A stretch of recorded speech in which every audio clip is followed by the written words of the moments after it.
Hey, I just wanted to make this recording really quick just to kind of walk you through what I see, all right? Because I know a lot of people just got destroyed today, and I want to make sure that there's some baseline here. Okay, so if, like, I'm just going to use SPY as an example here. I know a couple of you guys specifically have tried to play the downside, and that didn't kick in until the end of the day, and it happens, right? Part of the market. So just a quick recap of this. The strategy that I like is to use 2 time frames, right? So if you're going to trade on the 1 minute, I'd go at least to like the 15 minute, 30 minute, just to get a high time frame bias. And in this case, the moving average right here, the 20 period moving average turned positive right here, okay, between these 2 candles at 10 o'clock. And also that keeps us out of that first 30 minutes because that sucks. So if we're just looking from here to here, right, at just the moving average, we can see that there's a positive slope along every point until we get to right here, okay? So anything between these 2 lines should be good for a bullish trade, and that's the high time frame bias, okay? And then on the low time frame, I just kind of mapped these out really quick. I only took 1 trade today, so just for complete transparency, I traded SPX, I didn't trade SPY, and I was just trying to catch some of the volatility. And let me just pull it up really quick just to kind of show. I did a 1 to 25, I think it was, or somewhere around here. I grabbed it. I don't remember exactly what time it was, but I grabbed a contract at like 460 and I sold it just under 15. But it's the same concept, right? I don't want to get too far off topic with this recording. But if we're looking between these 2 lines, right, the red and the green line there, for bullish trades, and we're using the high time frame to filter out bearish entries, we can just look for bullish trades, right? So the first opportunity we get, okay, and again, I'm just to recap the strategy really quick, we can enter on a color change, right, off the moving average. But the first thing we need is a positive slope on the low time frame for the moving average. So what I'll do is I'll just turn this to 1 chart just so it looks clean, right, just so we can see it. I have to adjust this level here. And we're just looking for a break over the red candle. Now, it could have been this one, could have been this one. It doesn't really matter, because in this case, this isn't even 2 because I changed the ratio here, but this would have been a stop out. Okay, so it would have just lost. And, sometimes that just happens. It's okay. So it does feel like a slap in the face when you take a SPY loss, however, because not only do you have the actual price difference and the shift in premium there based on the delta, but you also have IV fall off since you're playing a directional naked option. You've got time decay, so if you hold it for like a half hour to an hour, you're going to start to notice some of that value just gets chipped away. And it's just an extra slap in the face. It's like paying commissions, right? So not only do you take the loss, but you also have to pay extra just for having taken that loss. So SPY gets in people's heads. Okay, that's what we're here for, though, is to identify exactly what it's saying, and so we can find ways to say, no, that's not true, or it doesn't matter what you say, right? I know myself, and I know how to make good decisions for myself, all right? So we have to feel the exact same way about this kind of trade as we do about this kind of trade, okay? And there's going to be a lot of examples. Some of these are wins, some are losses. That's okay, right? If you if you just shift your focus on getting 10 trades from start to finish as perfectly as you can, documenting them as well as you can without having the process of observing kind of influencing your decision making, if that makes sense. So you kind of want to just, it's like being watched by a cop, and I know I say that a lot, but you want to make sure that you make the same decisions that you'd normally make if you weren't watching yourself like a hawk, right? Because that'll just kind of put your behavior on a pedestal, and then when you're not documenting, you'll fall off. So I'm getting a little off topic here, but this is the first trade. It would have just been a loss, okay? Second trade, same exact criteria, right? We've got the high time frame bias. We're between the 2 lines. We've got a positive slope on the moving average, and we've got a red candle here. Now, this one is a small risk. That's okay. You can filter out based on risk size as well. But the entry is on the break of this candle, right? The open. So we're breaking over the body of the red candle. And the stop loss goes below the lower of these 2 candles, or if there's more than 2 candles, the lower of however many candles are in the series. But we don't want to take an entry below the moving average, right? That's the whole point here. Okay, so we're just taking tiny risk entries off the moving average when the price is moving up, and that's all we care about, right? The smaller we can make that risk, the better our probability is overall, and the better our profit should be. So in this case, okay, we enter the trade right here, and then we don't do anything until the price touches here. Now, at this point, you can choose to lock 75%, or you can ride the trend, whatever it is. The goal is just to get the analysis to work first. Okay, once the analysis works, whether it's for win or a loss, we can tell ourselves then, and only then, it's time to start making decisions. Now, If the price pushed up here, we might not want to do anything, right? You don't necessarily want to cut your profit short. You also don't want to watch your profit turn red, but if it's in this box, this is your original trade setup, and you cut your profit short, you're not going to cut your losses short most of the time, so you're going to set yourself up to fail. All right, so in this case, what we've got here is a nice, clean, tiny risk off the moving average with a positive slope. Everything's going in favor. We even got increasing volume, which is usually good, but it's not a requirement. Anyway, upper level gets hit, and then we get this nice series. Okay, so this is a 5-candle run all the way up to here, and then as soon as this candle breaks below the body or the low on this candle, then we can lock in some of that profit. Okay, now again, since this is multiple candles, many minutes worth of data here, we have to figure that, you know, it is SPY, there is IV, and there's theta. So we have to be careful if we're trading options, but the concept and the mechanics of the price still work, okay?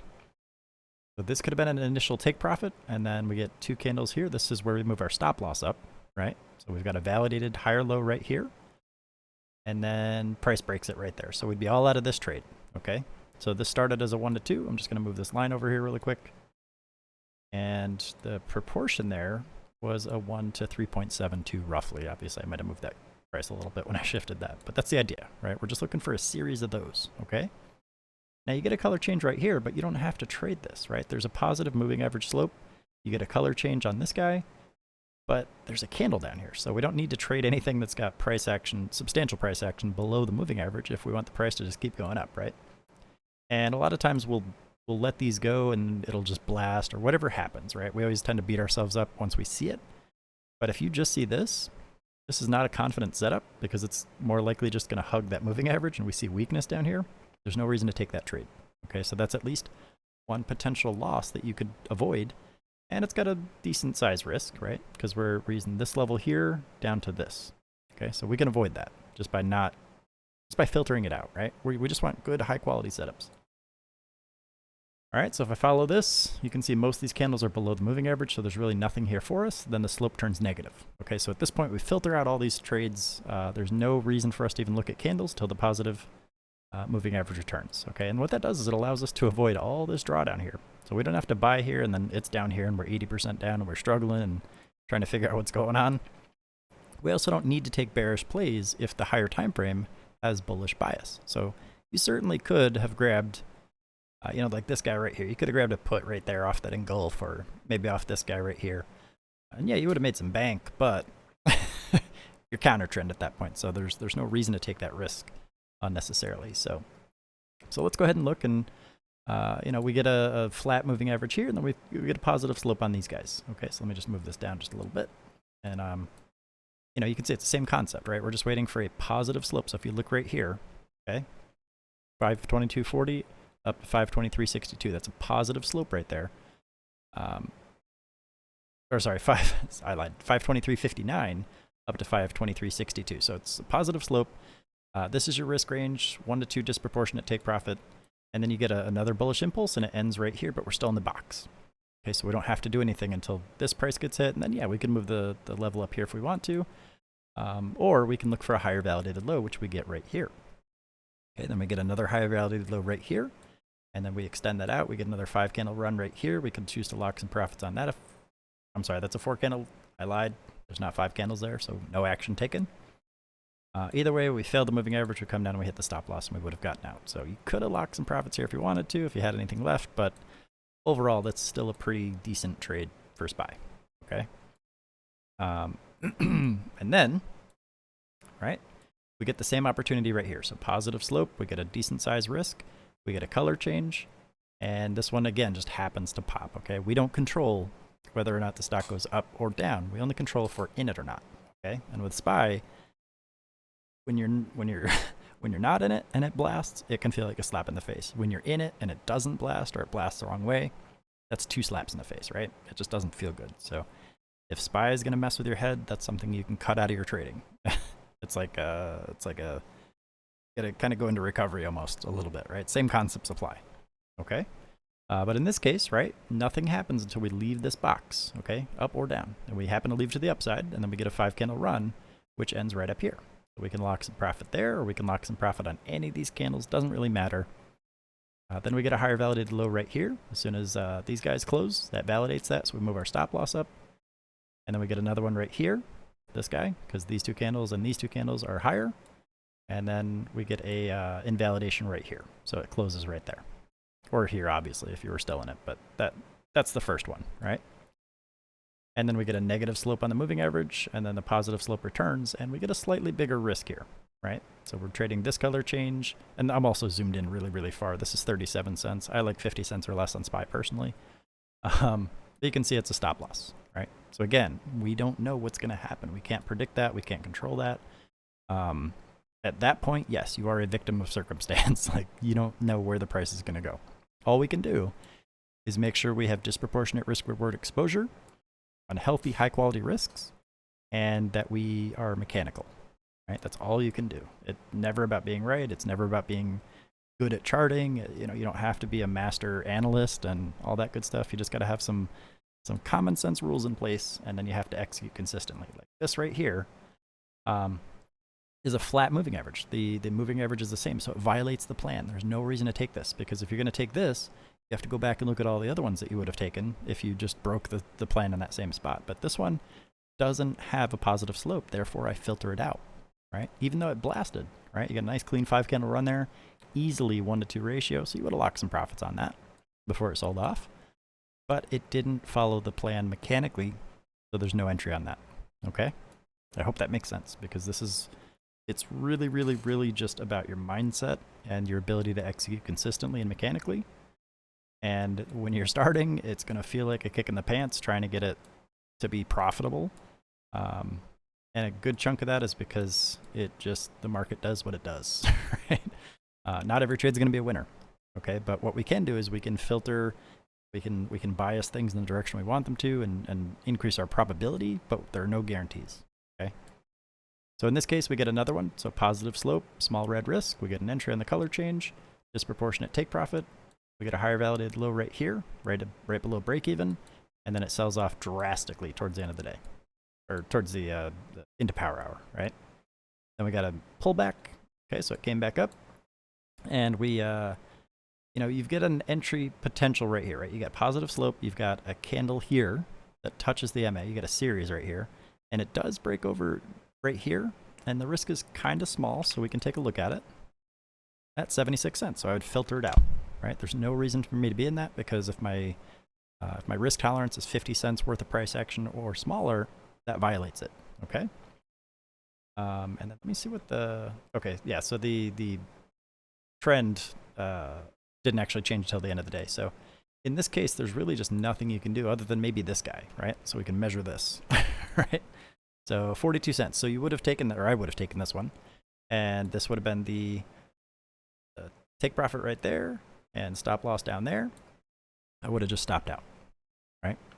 So you can see it's not 100% win rate, but what we do have is a defined set of losses, and we have disproportionate take profit. So even if, let's say, this one's 72 cents, okay? Let's say we filter this one out, because that actually would have helped us because it was a loss. I was expecting it to be a profit, but let's say we filter this one out, okay?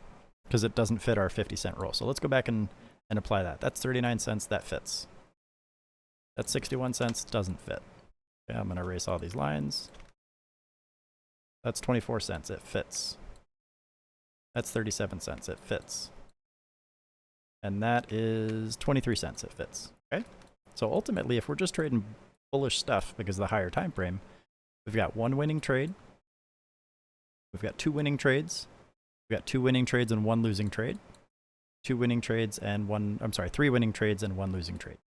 Okay, so you get a 75% win rate, which is good, right? It's not always going to be 75%, but it's good enough for this demonstration. And if it was the other way around, we would have a loss overall, but it would be pretty small, right? Because,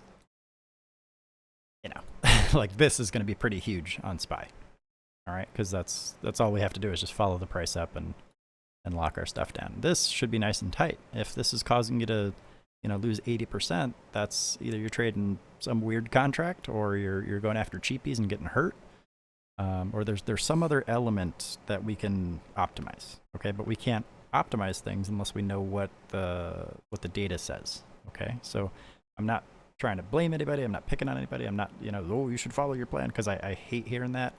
hate when people say it. It's not ever about like telling people they need to follow the plan. And that's not what people mean when they say it. Let's look at your plan. Let's optimize it. And more importantly, let's see what kind of data your plan is yielding for you, because that's really where the value is. It's not just the individual trades. I would love to see 10 trade sets of data in a spreadsheet with a bunch of check marks, right? Honest, transparent check marks so that you can see for yourself exactly where you're deviating. Because I guarantee if you take 10 trades and you objectively document them and you have a specific checklist that you follow, you're going to see some patterns that you're just doing subconsciously that's causing you to have negative results emotionally and financially, but more importantly, emotionally, right? Because our goal is just to identify ourselves and then put stuff in place so we don't hurt ourselves. Okay. So I know I'm going off on a bit of a tangent here, but the strategy definitely works. Okay. It's not something, I promise I didn't just pull it out of my butt. Every piece of the strategy makes sense, right? And if I explain it to someone who doesn't trade, I'm like, hey, you want the price to go up when you buy it, right? And you want it to go up and keep going. And if it goes down, you want to stop out, right? That's all we're doing, right? It's just a different skin that 1,000 other strategies share. Same concept. You're just minimizing risk and allowing the profits to expand, and you're waiting for specific confirmations, right? Because I know that the word confirmation is stress-inducing in itself because it's pretty nebulous, right? But we fixed that, right? We put something specific in place. All right, now if I were to take this same strategy and apply it to, let's say, Microsoft, okay, and 15 and 1, right? If we just use the same exact time frames. I haven't looked at this one yet. So, okay, we get our positive slope right here, and then we get our, let's see where our negative slope is, 4, 3, 59, 60, 48. Okay, so that is where it turns red. And then if I go down to the 1 minute, okay, and then I just do the same exact thing. I'm going to do it right here. Haven't looked at this chart yet. I'm just looking for positive slope on the moving average without, big chunks of the candles being below the moving average, okay? So in this case, we don't get a candle break on this guy. We don't get a candle break on this guy. This is too big, right? The risk is too big. This is a flat moving average, so let's go where the moving average is nice and positive. So we do get one right here. And I swear to God, I'm not cherry picking this. I just, I saw Farouk use the ticker earlier and it just popped in my head as I was doing this. I promise I didn't look at this one. But let's just map it out just like we would any other stock, right? And this is the importance of backtesting, is I want you guys to do this for yourselves. So 1 to 2 risk reward. Okay, we get obviously we hit our profit on that. All right, and then we get a higher validated low right here, right? 2 candles to the left, 2 candles to the right. And then we get a higher validated low right here. Let me just draw this out, sorry. Right there. And we get a higher validated low right here. Right on that guy, right? No, I lied. I'm sorry. This isn't a higher validated low because this guy invalidates it. So let's go ahead and find where the actual higher validated low is. It's right there. Sorry, the price jumped on me a little bit. Then we get another one right here. Okay. And then right here, you would have stopped out completely. Right on this guy. Right there. Boop. That would have been it. So that's your entry right over this break. That's your stop out. And then we can look for the next trade. Okay. And it doesn't have to be chronological. Like you could get in on this guy if you wanted, right? It's the same strategy. That just would have happened to have been a loss, okay? It doesn't matter. That's the whole point of this, is that you should be disproportionately net profitable, or if you're not, you should be walking away with some solid data to kind of identify what isn't working, okay? So in this case, it would have been a pretty fast mover. I got to turn this magnet off. That would have been a pretty fast mover, right? So you would have hit your profit, and then you would have stopped out. So you would have locked, good chunk of your position, or nothing, right? You would have just taken a loss. But either way, you wouldn't be in the trade after this specific, after this specific level is breached. You would have been out of the trade no matter what. Okay, it doesn't matter if you already locked profit or you didn't. None of that really matters. When it's time to stop out, you have to follow your plan in that case. And again, I hate hearing that phrase, but there is a ton of value in it. Okay, so in this case, we get a positive slope here, but we're kind of far away from the moving average, so there's really no need to take anything that doesn't actually touch the moving average. In this case, it would have gone up, but you wouldn't have seen that, right? You would have seen this right here. Now you got increasing volume. That's a supporting factor. It is a small red candle, so if it's not at the moving average, I like them personally. So I use smaller position sizes when I do that. You got another one right here. It's a little bit bigger risk, but it's the same concept, okay? This would have been still in, right? You wouldn't have stopped out here. This one wouldn't have stopped out, and the price just would have happened to have gone up. You get a 5 candle run, no higher validated low, right? And then let's see, we got another 5 candle run right here, and then a higher validated low right here. You get another 5 candle run right there, but that's lower than the previous one. Higher validated low, higher validated low, higher validated low, and then right here you would have stopped out. Okay, so you maybe had an entry here, maybe you didn't take it, right? That's your decision, and that's kind of the beautiful part about all this, is that you make your own decisions and you can, you know, pick your poison essentially. Like this one right here, for example, if we didn't trade any of the stuff earlier, okay, we got a positive slope right here. Okay, there's our, oh, I gotta turn the magnet back on. I'm horrible at lining these up. All right, so if this was all you traded, okay, bring that down to 1 to 2. So you would have hit your profit right here, you would have locked some, and then you would have gotten nothing, right? There's no higher validated low, there's no 5 candle run, so you would have just locked some of your profits, and then you would have stopped out right on this guy right here, 12 in lunchtime, okay? And then you got a negative slope, so it's telling you, it's like, hey, I got a negative slope here, don't trade anything right now, okay? Then you get a, let's see, is that a positive slope? No, it's flat, so we can ignore that, right? We ignore that. Then you get another situation. Now this is perfect, right? Because it's not touching the moving average, it's just above it, so it's close enough, right? And again, either of these would have been fine. But I like how small this risk is, and this is ideal for me because I don't like having a bunch of big positions or big risk ranges, right? Now of course, that if you're locking 75% at your 1 to 2 ratio, it's gonna cut into those profits a little bit, but it doesn't matter, right? At the end of the day, you're just there to lock in pieces of profits. So in this case, you would have had a beautiful impulse, but there's no 5 candle run. So there's nothing mechanically to tell me to take profit here, but I do get a higher low here, unless I just want to lock profits on the impulse, right? Because again, that's always an option, right? So this maybe make an exception. But if you're trading it just mechanically, you don't have to, all right? So you get a higher validated low right here, and then you get a higher validated low right here, right? Because this one doesn't count because this guy gets in the way, but this one counts. Okay, higher validated low, and then right here, you would have stopped out completely for the rest of your shares. Okay, so you would have taken some profit, and then you would have stopped out on the remainder all above break even. Okay, and again, if options is the part of this that's messing you up, you can always just not trade options. You can always just trade the equity side. If the analysis is working out consistently, and you're able to execute consistently, but options contracts are getting in your way, I can't legally tell you what to do, but you can stop trading those, right? It just makes it a lot easier. So right here, we just get a bisecting candle. There's no red candle. There's no color change here, other than this, which, you know, there's multiple candles below the moving average, and it's a negative slope, so no entry, right? We can filter that out. This is pretty high up. There's no tiny red candles that I like, except maybe this guy, so maybe you did take this. And you can see here, I'm not just cherry picking the winners here. I'm showing you guys everything. Like, you know, wins and losses alike, right? So you would have stopped out on the very next candle in that case. So very short trade, very small risk. That's the kind of stuff I love, because you're going to know right away if you're right or wrong. Okay? Then you get this guy right here.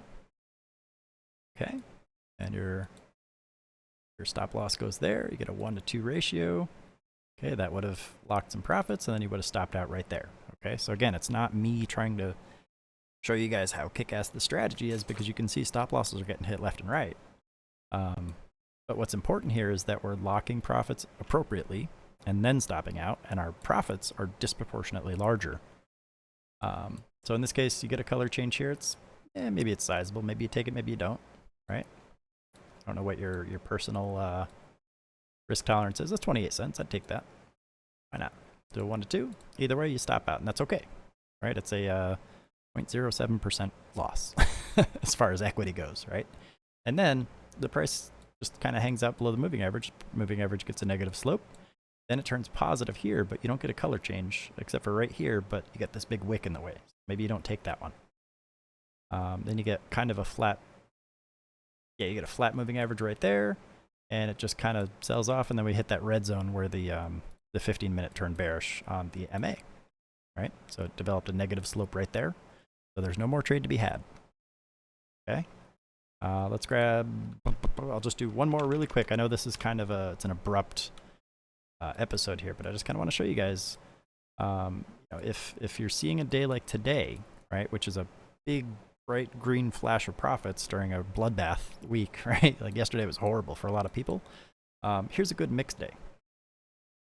This moving average is negative, and then it turns positive right here. I'm sorry, maybe it's this one. Let me 271, 70, 69, 70, 69, 70. Okay, so Tesla didn't turn bullish until 1:30 Eastern. Okay, after that it was it stayed bullish. Okay, before that it was bearish. So let's go ahead and draw that. Okay, and then we'll kick it down to the 1 minute, and we'll just repeat the same exact process, just so you guys can kind of see what I like to look for. So in this case, if I'm a bull, right, I'm only going to be looking after 1:30 because the higher time frame has a bullish slope at that point on the 15 minute.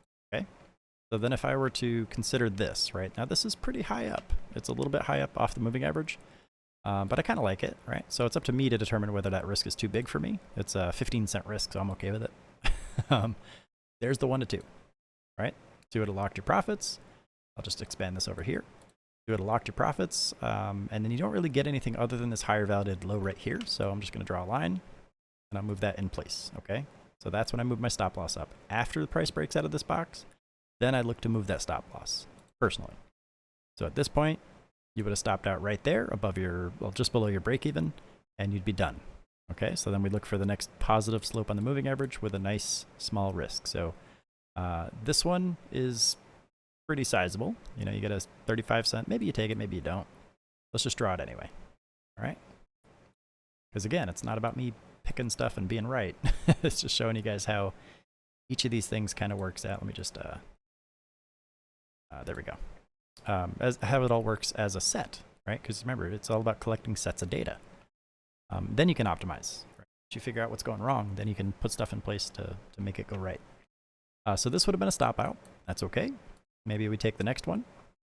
Yeah, we got a little wick over right here. So at some point, this was a break over this open. Okay. Now this risk is a little bigger, right? It's 40 cents, but that's okay. All right, we'll trade it, see how it goes.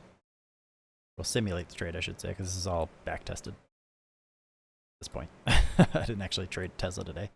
All right, so let's go ahead and scale this over. So in this case, you know, you would have taken a bigger risk, but you would have had a bigger profit. Okay, so maybe you didn't like that entry, maybe you didn't catch the entry. You could have just taken this one instead. It's the same end result, right? The price just keeps going up. These are higher lows. That's all we really care about. Okay. If you took this one, you would have locked profit sooner. If you took this one, you would have locked profit later. That's it. Okay. Doesn't matter until the price is out of this box for me. Okay. Once it's out of the box, yeah, then I'll look for 5 candle runs. I'll look for higher validated lows. I'll look to stop out, all that good stuff. I don't really like to do it inside the box. But I also don't really like big boxes. Right? So, you know, if I took the secondary entry, you know, you probably would have locked some profits here, maybe here, and then you would have had a higher low here. Maybe you would have stopped out on the rest of your shares. It really doesn't matter at the end of the day.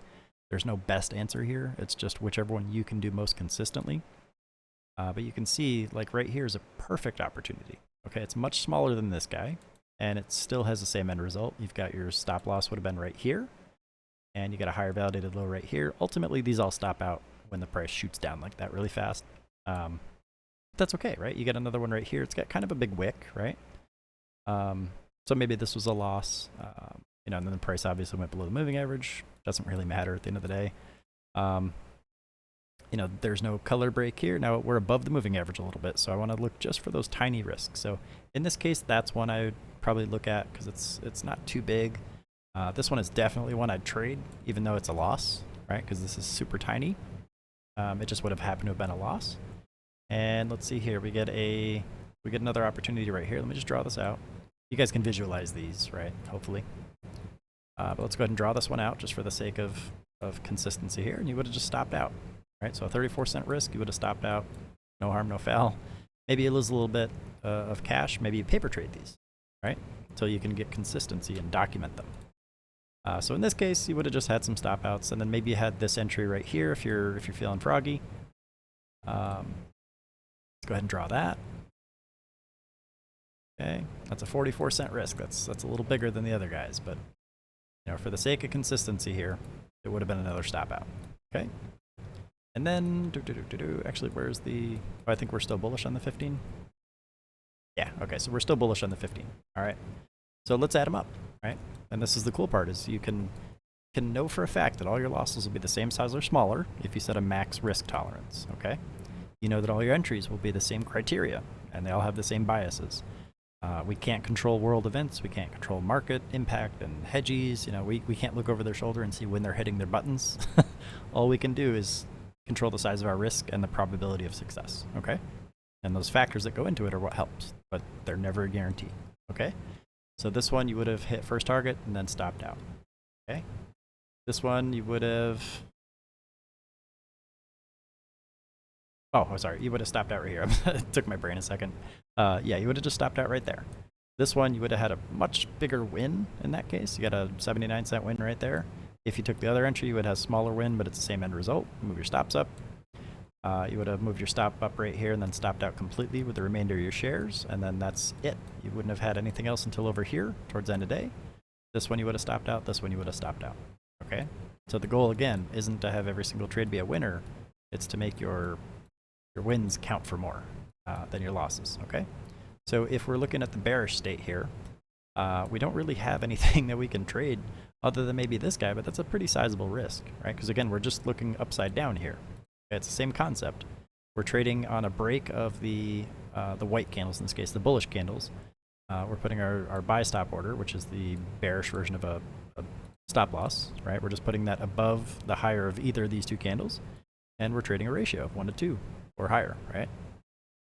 So in this case, that would have been a profit, even though, again, the risk is a little bit elevated because you're pretty far away from the moving average at that point, but I'm also zoomed in super far on the 1 minute. Okay, so we get another opportunity right here. So let's just go ahead and plot it out. Okay, there's a color change. Then we've got our wick right there, our super tiny wick to determine where we put our stop loss, or buy stop, sorry. And then this one would have just been a loss, okay? Then we get a positive slope, and then we get a negative slope, right?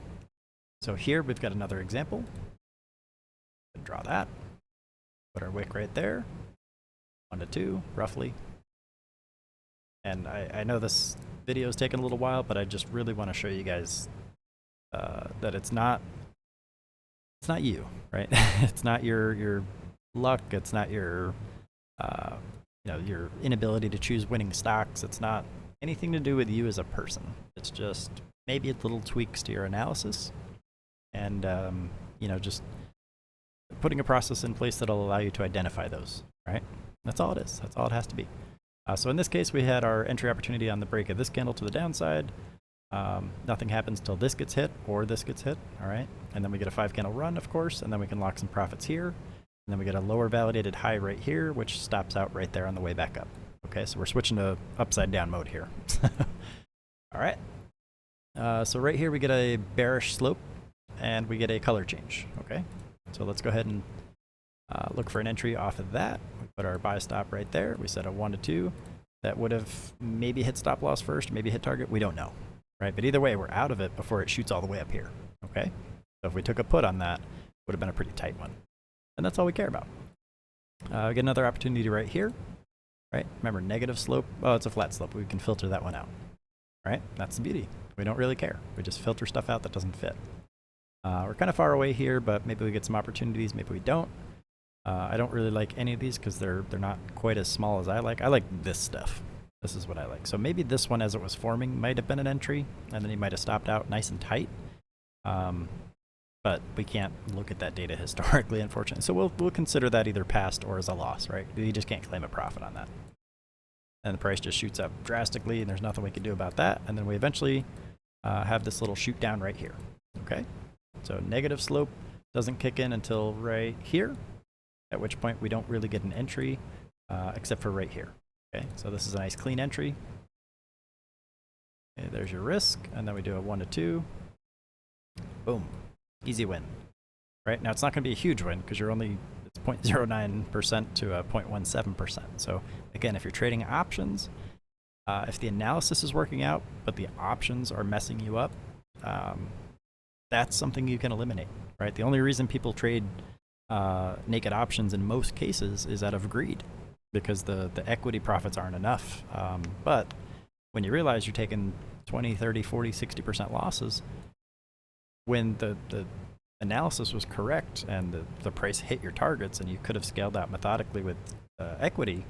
It's counterproductive to take a 60, 50, 40, 30, 80% loss on these things just because you wanted to trade options instead. And that's something that is probably very difficult for newer traders to kind of internalize because we want to make profits. We want to make a ton of money. And I get it, trust me, I was there. But naked options will destroy your portfolio if you don't have something methodical to manage the risk behind it. And even if you're very good at risk management, you can still just have days where you get beat up really hard. And it's not about, I'm not just trying to randomly pick winning stocks here. I'm just picking ones that I see pop up in the Discord as I'm recording this video. I'm using the same criteria for all of them because I know that this criteria works well for me personally, but I also know what about me specifically allows me to follow it consistently. So I know I don't like huge risk on high volatility stocks, right? I want to just pick it and I want it to go in the direction I want it to go. As soon as it stops doing that, I want to get out of that trade, right? And that's all those rules do, is they just ensure that I'm not in it when it reverses. Okay. So in this case, like you can see, there's plenty of wins, plenty of losses. If that is causing you to be negative net overall, maybe that's just the fuel that you're feeding into the machine. But first, you need to make sure that machine is airtight. You need to make sure it's efficient and that it's doing things that it's supposed to do as effectively as it can. Okay. So if you aren't able to collect, 10 trades in a row worth of data because, there's distractions and you want to do other stuff in the meantime, it might just be worth taking a week or so. Just take a week and be like, I'm just going to paper trade these, or I'm just going to analyze them in real time to see how it would have worked out, right? Because that's what happens. A lot of times people have success in paper trading, but then when it's time to use real money, the magic stops and they're like, oh, it's just my luck, right? It's really not your luck. It's probably just something that you're not noticing. And that's why we stress so much, document your trades. Because this strategy isn't complicated and you can do it with any other strategy. Like I can erase all these right now and I can throw on the parabolic SAR and I can use that, for example. If I just want to use a 15-minute, I'll get rid of the moving average as well, right? Just to show you guys that it really doesn't matter. Okay, there's a red one, and that's obviously red going into the day. Got some green here. And it can be anything. It could be, EMA cross-ups. It can be, it could be the MACD. It could be the RSI. It's the same exact concept, right? And the idea here is that if you're with the parabolic SAR, we're going with the higher time frame bias. So the first signal is almost always going to be invalid, right? Because you're not going to get the that conversion, right? Because that's usually what causes the high time frame to switch over. But we can still look for tiny engulfs and stuff like that and use the appropriate stops and all that. But we're not gonna, right? We're just gonna trade this mechanically, all right? So in this case, we get a bearish signal right here. Okay, so I'm just gonna draw it out. Short position there. Entry goes right here when it breaks over this. I gotta turn this magnet off. Right when it breaks below that dot. Okay, and then that becomes our stop loss. And then we can set a 1 to 2 risk reward. Right? And then all we have to do is follow this with our dots. And let me just try to move this over without adjusting the numbers there. That was 2.01, sorry. There we go. Okay, so you can see that still hits. Now that is a one-off, right? It just happens to work out. In this case, right, if you didn't take this entry and you took this entry instead, because remember, we're in a bearish state here, okay? And I don't just want to show you guys winners. That's the whole point of this. I'm showing you guys everything. Your entry would be here on the break of this little green dot. Okay, your stop loss would go up here. And then you'd have a 1 to 2 risk reward, which would be down here somewhere. Doesn't really matter. Either way, you would have stopped out on this one. Right? But what's important here is that you've got two very different trades with very different end results, but the exact same criteria. Okay? And you can't control the end result here. You can only control your specific process. Okay? So if I just draw this out again, and again, I'm not cherry picking these. I haven't back tested any of this stuff. Like maybe this risk is a little big for you, right? Maybe this is one you filter out because it's $1 plus. But either way, it doesn't matter, right? The end result is this was a loss. Okay, so maybe you filter this one out, maybe you filter that one out. It doesn't really matter. It's up to you. If it fits your risk tolerance, you can trade it. If it doesn't, you shouldn't be trading it. All right, and then we got another one right here. And I'm not going to make this video like an hour and a half long. I just I want to make sure there's plenty of examples here, right? Because this is also a pretty big risk. It's $1.30. Keep moving this over by accident, sorry. Either way, you can tell that this one here doesn't get hit, right? So that's a loss, right? And again, if you don't get those small risks, small enough to where you can tolerate them, you don't have to trade them. Okay, so this again is over $1 worth of risk. Now, if you're translating that into options, you know, that could get pretty painful pretty quickly. So maybe the maybe the Tesla 1 minute isn't ideal for the parabolic SAR strategy, right? Because it's causing you to have these bigger risks, 79 cents. Remember, our risks on the other ones were 30, 40, 20 cents. So they're nice and small. And what's important here is that you're not in the trade regardless of what system you use. You're not in the trade when it shoots up like this, right? Because this is what destroys people. It's not so much the small losses, even if they're a little bigger than most. It's when the price shoots up, you know, $3.50 or you know, $4.50, and you're still in it trying to figure out when it's going to turn around so you can add more money than you originally intended to add, right? That's what messes people up. All right, so in this case, now we're in a bullish state. Okay, so again, I'm treating all this fairly. Okay, doing the exact same process for all these. Oops, there we go. 1 to 2 ratio. Right, it's either gonna be profitable or it won't be. Okay. So in this case, we had a 1 to 2, and with the parabolic SAR, when you're moving when the time goes by, you see these little dots right here. That's where you just move your stop loss up. So this one would have been a small profit, if that makes sense. So like this trailing dot right here is supposed to act as your stop loss. So when you see this right here, this isn't your full loss, okay? Because every candle that forms here, like you would have stopped out right there instead. With this specific strategy. Sorry about that. The denture's coming loose in my mouth. So your stop loss would have ended here, and then you would have probably stopped out right here on this candle. So just above break even. So I'm just calling them a loss because they're not hitting target. Okay. So same here. You would have stopped out right there.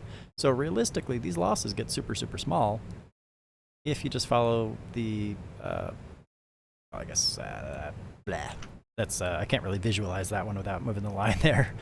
You guys can see, like, that's the whole advantage to this specific indicator, is that it compresses those losses or that risk range over time, and that one would have been a profit. So I'll just put that back where it was. You know, so you would have had a good win. You would have had a tiny loss. You would have had a tiny loss. You would have had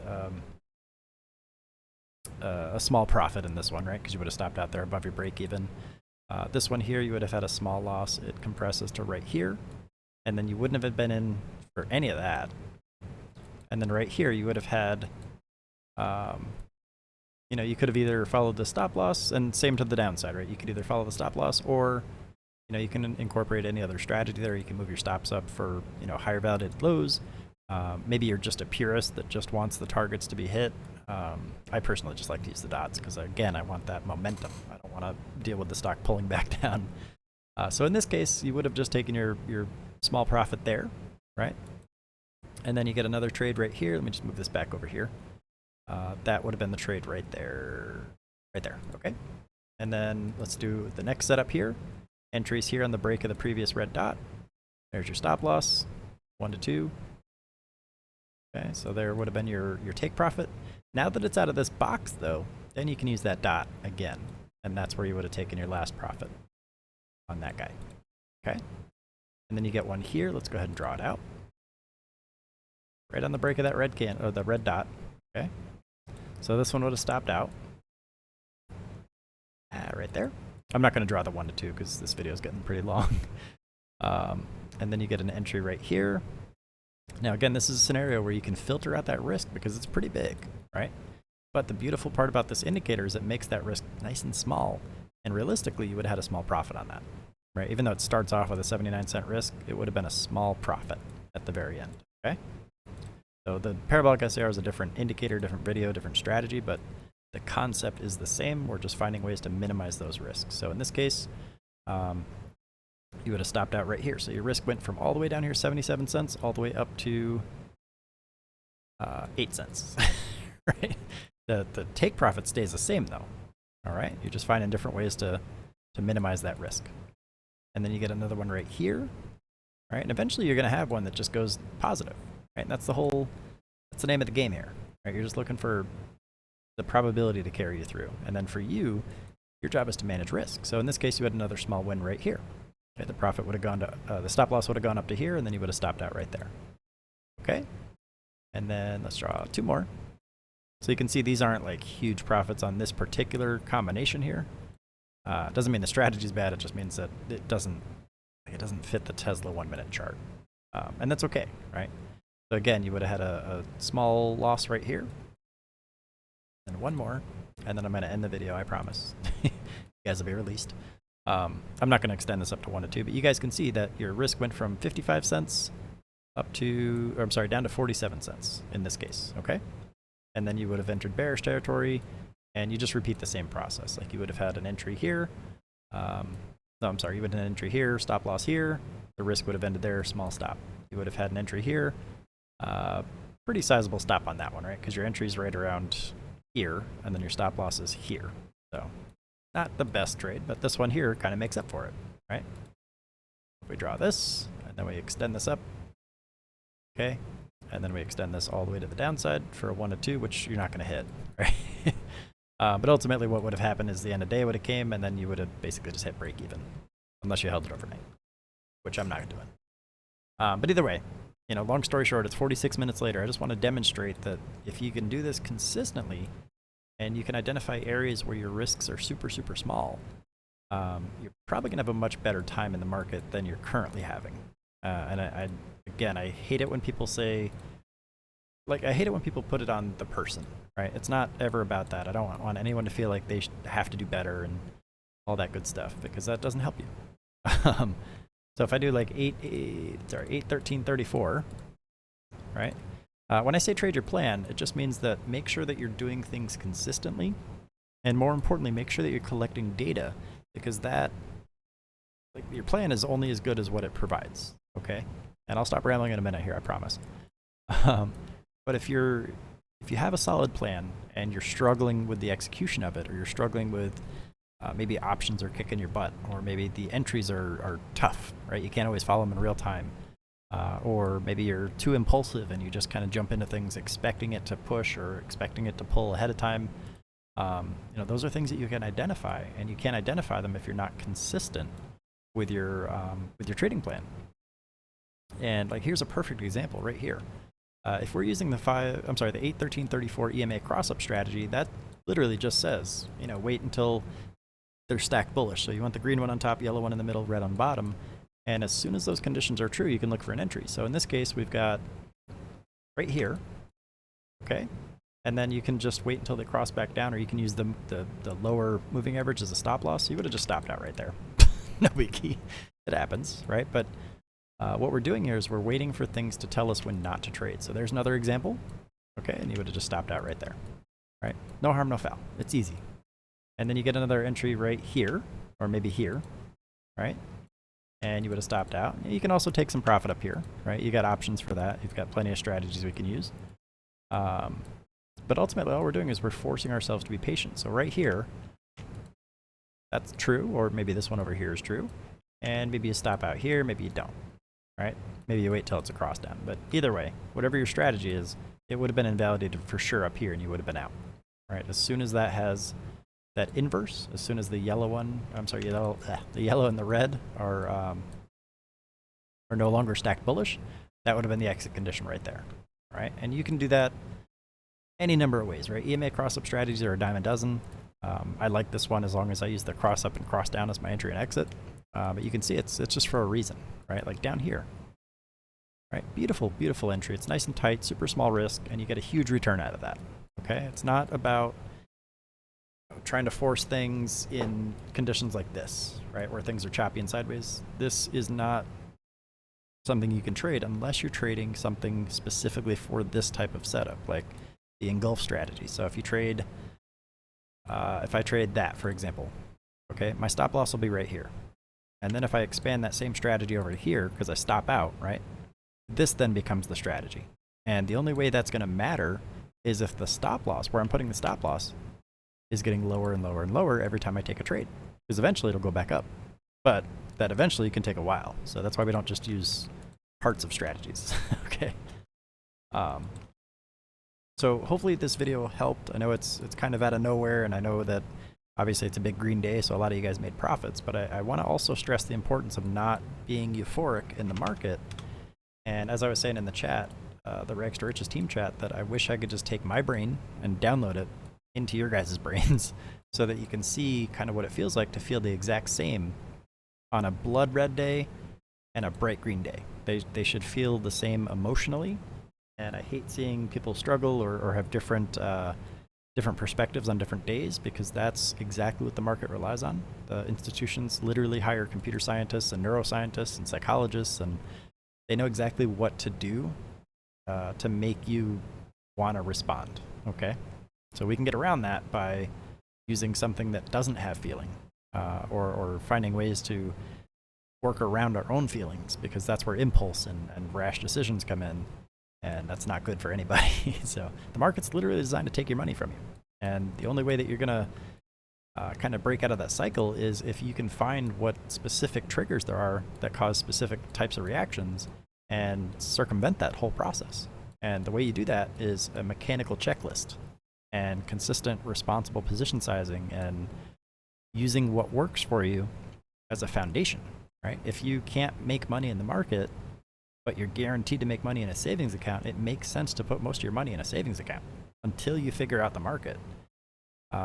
If you don't have, if you can make 5 to 8% in a 401k, that's going to get you a better return than your 1 to 2% on your savings account. So it makes more sense to put money in that instead. If you're able to get 12 to 20% per year on dividend stocks and passive income, and that's going to outperform a 401k, it makes sense to put your money in that, or most of your money, I should say. If you're putting most of your money into speculation, and you're trading options, and you're trying to scalp and day trade, and all you're doing is the 1 minute chart, you're going to have a hard time. I guarantee it, because that's what I did for a very long time. So you really got to use that hierarchy of risk and hierarchy of return to kind of dictate where your money sits. And if most of it is in the market, specifically in things like SPY and naked options and low time frame stuff, you're gonna not get good results. It's gonna hurt. It's gonna hit you in the wallet. It's gonna suck. You're gonna have some difficult conversations with your spouse or your family. It's just not worth it. So this should always be last, in my opinion. I can't legally tell you guys what to do, but this kind of stuff should just be the icing on the cake, not the cake itself.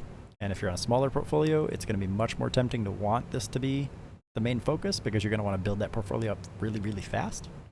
And you just gotta look at the data. Like, you can try it, but if it's not working, you just have to accept that and understand that maybe that's not the way to do it, because it's just counterproductive at that point, right? And I would have hated to hear that when I started and when I was getting my butt kicked, and it took me a couple of years to figure it out. But once I figured it out, it made things a lot cleaner, because then I wasn't trying to force things, and I didn't really care if every trade was a winner, and I took a lot of pressure off myself. Like right now, my specific strategy that I like to use is very simple, right? You guys know it. I look for a positive slope on the 20-period moving average. If something's away from the moving average, like this is perfect, I'll only look for super tiny risks just like this. If it's close to the moving average, I'm okay taking a slightly larger risk, right? But if it's away from the moving average, I only care about little stuff like this guy right here. Even though like this would have been a winner, this would have been a loser, it doesn't matter. I don't know which one of these is going to be a winner, which one's going to be a loser. All I know is that my risk size for both of these is going to be insanely small. Same here for this guy, right? That's all I care about. I'll take all three of these, win or lose. I don't care. Because this one, the win takes care of the losses from these other two easily, right? And then there's this guy. That would have been a winner. And if I let this go from green to deep, deep red, especially in the end of the day, and I'm trading a 0-day contract and I'm freaking out and I'm like, okay, maybe this double bottom bounces. Maybe I add to it on the break here and then it just short circuits and goes back down because H-shaped continuation. That's a much more stressful day than if I just, take a jab here and be like, oh, maybe it works. Maybe it doesn't. I don't really care either way because net profit should happen on its own. Maybe I take this one and I lose. Maybe I take this one and I lose. Or I guess that would have been a profit, but it doesn't really matter, right? We don't control any of that stuff. We only control the size of this box. Okay, and that's it. That's the big takeaway. That's the secret sauce. Every successful trader will tell you the same thing. It's not about being right. It's about being prepared and protected. So I have to end this video because I promised I wouldn't make it an hour long, and I really, really hope this stuff helps. This isn't me, showing you guys, hey, this works, I promise, just do it, blah, blah, blah. Because I know that you guys won't want to hear that if you're sitting on a big red loss for the week or for the day. But I do encourage you to give yourself permission to be a human and to have bad days. It's okay. I've had my share quite a bit. And to also not get discouraged, because there's just things that just aren't going to work out sometimes, right? And that's okay, right? What we can do is we can use the execution of it. We can use the system, and we can put our focus on that, and we can collect data about that, so then we can figure out if that's what's causing it or if it's circumstance, right? Because a lot of times when I ask somebody like, oh, what went wrong, it's always, they either beat themselves to death over it. They say, oh, I suck at this. I'm never going to figure it out. It's me. Or they blame the market entirely. And they say, oh, I followed everything to the T, and, things just always go against me, right? And I've felt that way myself. So I get how that perspective can form. But I'm telling you guys, there's that data that you're collecting over those sets of 10 trades, that's a gold mine. If you look at people like Top and Matster or Snowflake, that's what they did. They just buckled down. They focused on a set of trades and identifying where things went wrong, and then whether or not it was something they, maybe deviated from, or maybe it was just the market, right? Because the market's going to just mess you up. It's going to happen. You can't control that. But when there are opportunities and it's something that we can control, we kind of owe it to ourselves to do the best that we can do. Okay, and even if that best isn't great, or maybe if the best is the worst we've done in a while, that's okay. It's still the best we can do because we're still human. So don't beat yourselves up. Try your best not to get discouraged. Again, I know it's going to be hard on a day like today where you're seeing everybody's up, double-digit percentages, and everyone's making thousands of dollars, and you're seeing all these option wins and all that good stuff. But and then you're looking in your portfolio and you see a big red number. I get it. It's a slap in the face. But don't look. Don't look at other people's profits if you can't. If you can avoid it, right? Because that's ultimately what's causing that. It's that cognitive dissonance, because you're expecting to see the same thing in your portfolio and you can't. It's a FOMO thing, right?